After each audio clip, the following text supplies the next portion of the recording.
In 1967, a 68-year-old man from the southern edge of New Zealand climbed inside a motorcycle built in 1920 and fired it across the Bonneville salt flats at more than 184 miles per hour. The machine had started life as a 55-mile-per-hour Indian Scout. By the time Burt Munro was finished with it, almost nothing inside remained standard. Its cylinders came from old gas pipe, its connecting rods were carved from a tractor axle, its pistons were cast from melted scrap in a homemade furnace, and the record he set still stands. But for 37 years after his death, even the record book had his speed wrong. Herbert James Munro was born in Invercargill in 1899. Though almost everyone knew him simply as Burt, he grew up racing horses across the family farm, then moved on to Dirt Speedway. In 1920, he bought the motorcycle that would consume the rest of his life, a new Indian Scout with a 600 cubic centimeter V-twin engine. Straight from the factory, it could manage roughly 55 miles per hour. For Burt, that was only a starting point. He began modifying the Indian in 1926 and never truly stopped. Over the next 4 decades, he rebuilt the same motorcycle again and again. The engine grew from 600 cubic centimeters to around 950. He abandoned the original side valve arrangement, designed his own overhead valve cylinder heads, and made parts whenever he could not buy them. When those parts failed, he studied the damage and made them again. For years, the work existed beside an ordinary life. Burt had jobs, a wife, and children, but he often worked through the night in his workshop, then went to his day job with almost no sleep. By the late 1940s, his marriage had ended, regular employment had largely disappeared, and Burt had moved into a shed with the Indian,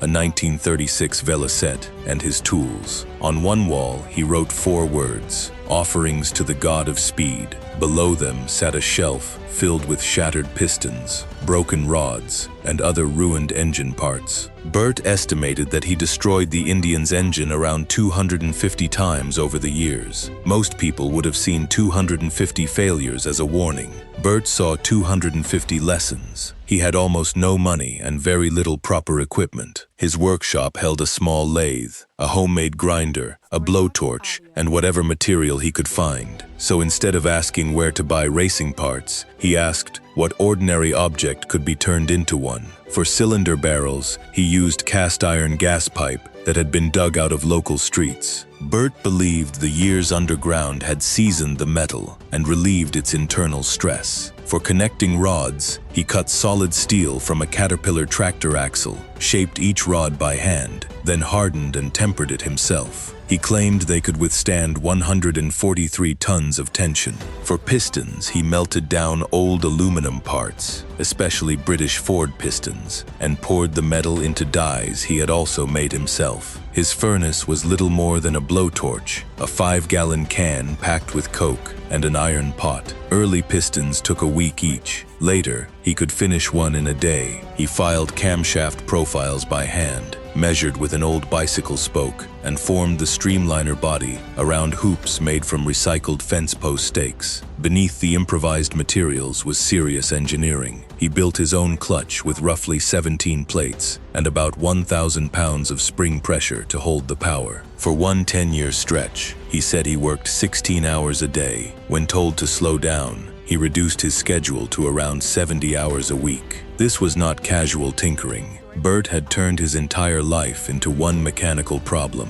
The results first appeared on New Zealand's beaches. At Oreti Beach, he ran the Indian over hard, wet sand and set a series of national speed records. But by the 1950s, the motorcycle had become faster than the places available to test it. To discover what it could really do, Burt needed Bonneville. The Bonneville salt flats in Utah offered miles of hard, level salt, but reaching them from Invercargill meant crossing an ocean and a continent. Burt saved for years, then worked his passage across the Pacific on a cargo ship. He reached Bonneville in 1962 at the age of 63. carrying a heart condition, a pre-First World War motorcycle, and almost no budget. Around him were sponsored American teams with proper trucks, trailers, tools, and crews. Officials nearly refused to let him run. The Indian lacked much of the required safety equipment, and some of Burt's construction methods made the scrutineers nervous. Then, the other racers stepped in. Instead of dismissing him, the Americans helped make the bike legal enough to compete. They vouched for Burt, worked on the Indian, and became the pit crew he had never had. On that first trip,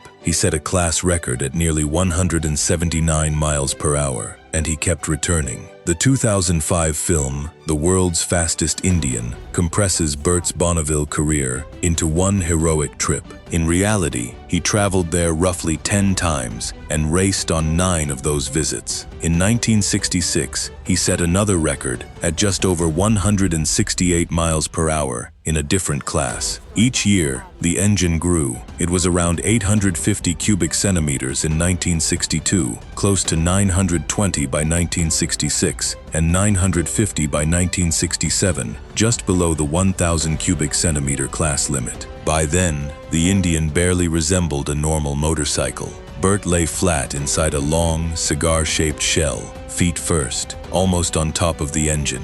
There was no easy way to escape. The 3-speed gearbox was shifted by hand, and power reached the rear wheel through a triple chain. When he began using nitromethane in America, the fuel made the Indian faster, but also burned holes through his homemade pistons. Friends in the United States, the Pearson family, even shipped nitromethane to New Zealand in old wine bottles so Burt could continue testing through the winter. Inside the tight shell, the exhaust ran so close to his leg that it burned him during high-speed runs. He could not move away from it. He simply stayed on the throttle and dealt with the injury afterward. All of that led to 1967. Burt was 68. The Indian was 47, and the motorcycle had been pushed so far that it often required a complete teardown after roughly 10 minutes of running. One pass, then back to the tools. On one qualifying run, Burt was clocked at 190.07 miles per hour. That one-way speed remains the fastest officially recorded for an Indian motorcycle. But a land speed record requires more than one fast pass. The rider must run the course in both directions, and the 2 speeds are averaged to reduce the effect of wind and surface conditions. Burt had to keep the fragile machine alive twice. He did. The figure written on his certificate was 183.586 miles per hour, a new world record for a streamlined motorcycle under 1,000 cubic centimeters. The film shows Burt passing 200 miles per hour during the record run. That did not happen exactly as shown. His official record remained in the 180s, but the movie's number was not pure invention. On a separate, unofficial run, Burt was timed at 205.67 miles per hour. It was real, but it did not qualify as the official 2-way record. The film combined the drama of that faster run with the official record attempt and compressed years of Bonneville trips into one story. Director Roger Donaldson understood the difference. He had filmed Burt in 1971 for a documentary called Burt Munro, Offerings to the God of Speed. He knew the real shed, the real motorcycle, and the real man long before Anthony Hopkins played him. After more than 20 years of effort, Donaldson finally released the feature film in 2005. The timeline was simplified, but the heart of the story remained true. Burt returned to New Zealand and kept working on his motorcycles. He died in Invercargill in 1978 at the age of 78. His 1967 record remained untouched. Then came one final twist. Years later, Burt's son John